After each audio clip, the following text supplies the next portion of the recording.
Hare Krishna and good morning all of you. Students, today we will solve the second model test paper which starts from page number 71. Okay, in the previous class we did the first model test paper and today we will do second test paper. Okay, take the common nouns to fill the blanks. यहाँ पर हमको correct word को fill करके इसको complete करना है. यहाँ पर first है as hot as fire, ice, water और coal. ये चीज़ उतनी गर्म है as fire, ice and water. Ice and water तो उतने गर्म नहीं हो सकते. Coal and fire can be very hot. So हम यहाँ पर इनमें से कोई भी ऑप्शन पर टिक कर सकते हैं. एज हॉट एज फायर और एज हॉट एज कोल. ठीक है, कोयला भी बहुत गर्म, कोल मीन्स होता है कोयला, कोयला भी बहुत गर्म होता है and fire is also too hot. So we can tick on any of these two, fire और coal. Any of one will be correct here. कोई भी इसमें से एक करेक्ट हो सकता है. ओके, सेकेंड है एज ब्लैक एज. यहाँ पर इसका आंसर क्या होगा? उतना काला जितना नाइफ, कोयला, लाइट और डायमंड. बहुत काला क्या होता है? कोयला. तो इसका आंसर क्या होगा? कोल.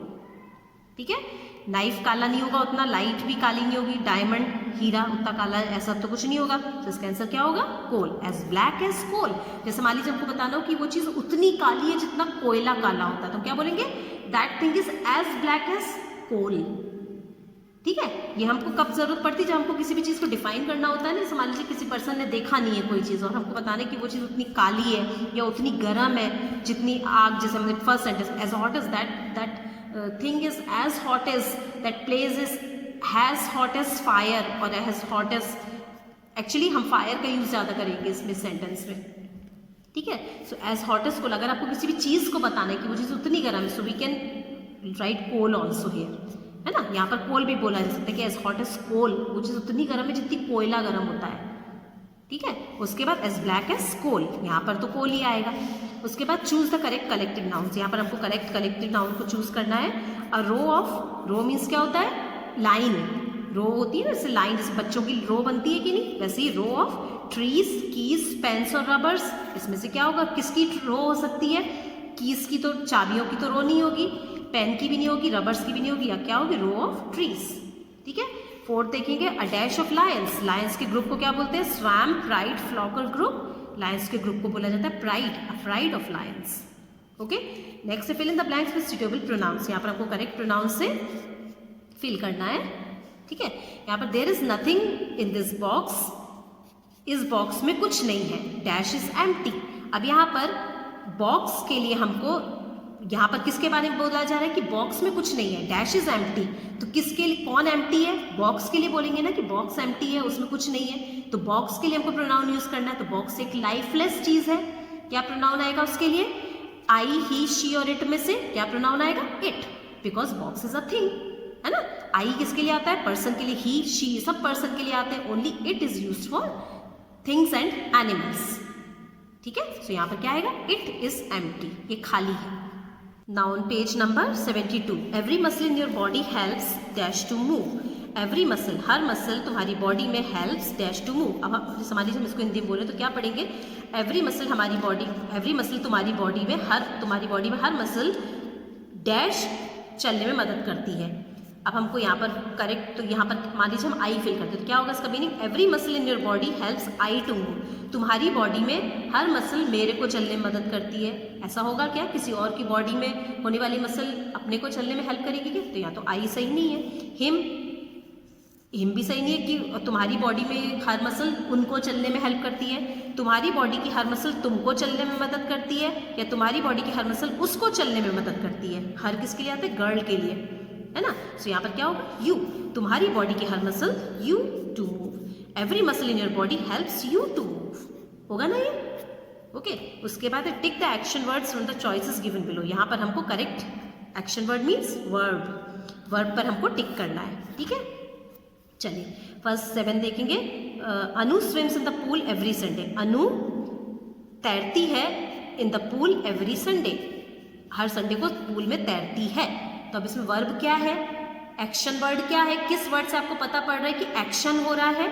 स्विम वर्ड से, तैरती है ना. इससे मालूम पड़ रहा है ना कि कोई एक्शन हो रहा है, कोई काम हो रहा है. सो यहाँ पर वर्ब क्या होगी? वर्ब आप कैसे पहचानेंगे सेंटेंस में? वो वर्ड होते हैं जिससे आपको पता पड़े कि एक्शन हो रहा है, कुछ काम हो रहा है.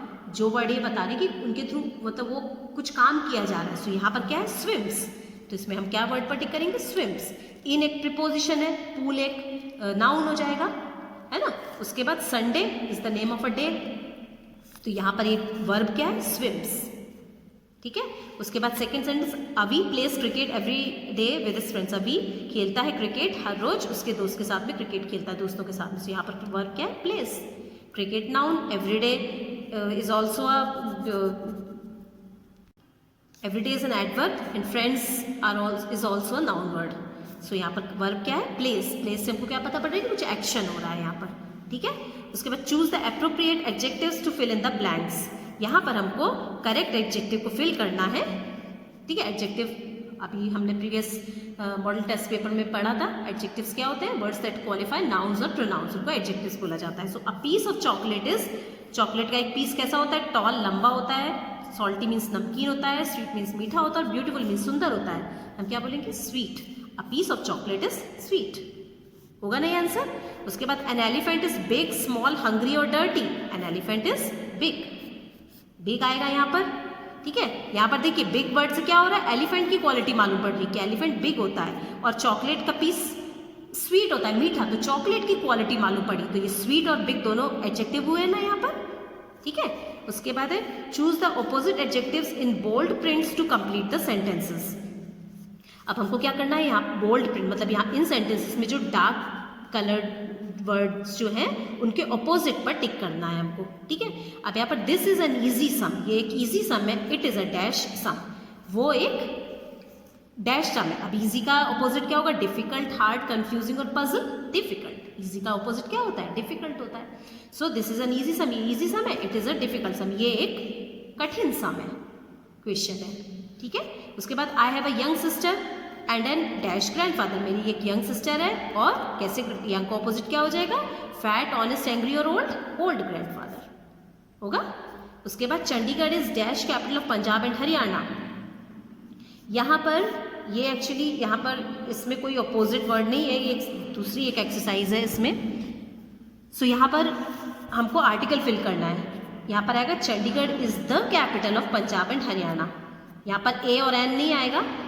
चंडीगढ़, अगर मान लीजिए हम यहाँ पर ए और एन फिल करते हैं ना, सबसे पहली बात तो चंडीगढ़ इज एन कैपिटल तो हम करेंगे नहीं, क्योंकि एन जो है वो उन्हीं वर्ड के आगे आता है जो वॉवल से शुरू होते हैं, लेकिन कैपिटल एक कॉन्सोनेंट है तो एन तो आएगा नहीं यहाँ पर। ए फिल करके देखते हैं ए का मीनिंग क्या निकलता है, Chandigarh is the capital of Punjab and Haryana, Chandigarh एक कैपिटल है पंजाब एंड हरियाणा, इसका मतलब ये हुआ कि पंजाब एंड हरियाणा की इसके अलावा भी कोई कैपिटल है, चंडीगढ़ एक कैपिटल होगी, इसके अलावा भी कोई कैपिटल है, ऐसा तो होता है क्या, किसी भी स्टेट की एक कैपिटल होती है ना। सो यहाँ पर क्या होगा, Chandigarh is the capital of Punjab and Haryana, ठीक है।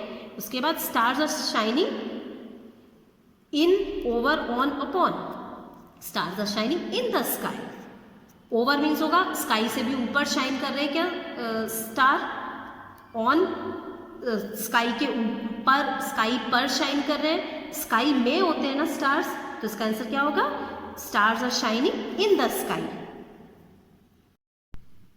अपॉन का मीनिंग होता है के ऊपर, तो हम इस तरह से बोलेंगे क्या, stars are shining upon the sky, stars sky के ऊपर शाइन कर रहे हैं, स्काई के ऊपर शाइन कर रहे हैं, स्काई में शाइन करते हैं स्टार, क्या होगा, स्काई में शाइन कर रहे हैं, सो इन द स्काई, इसका करेक्ट आंसर क्या होगा, इन द स्काई, ठीक है।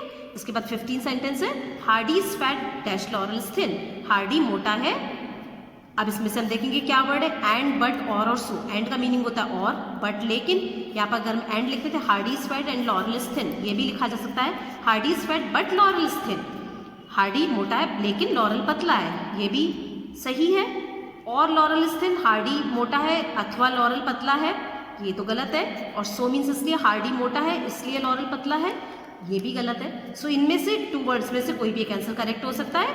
सो हम यहाँ पर बर्ड भी लिख सकते हैं, एंड भी लिख सकते हैं, ठीक है।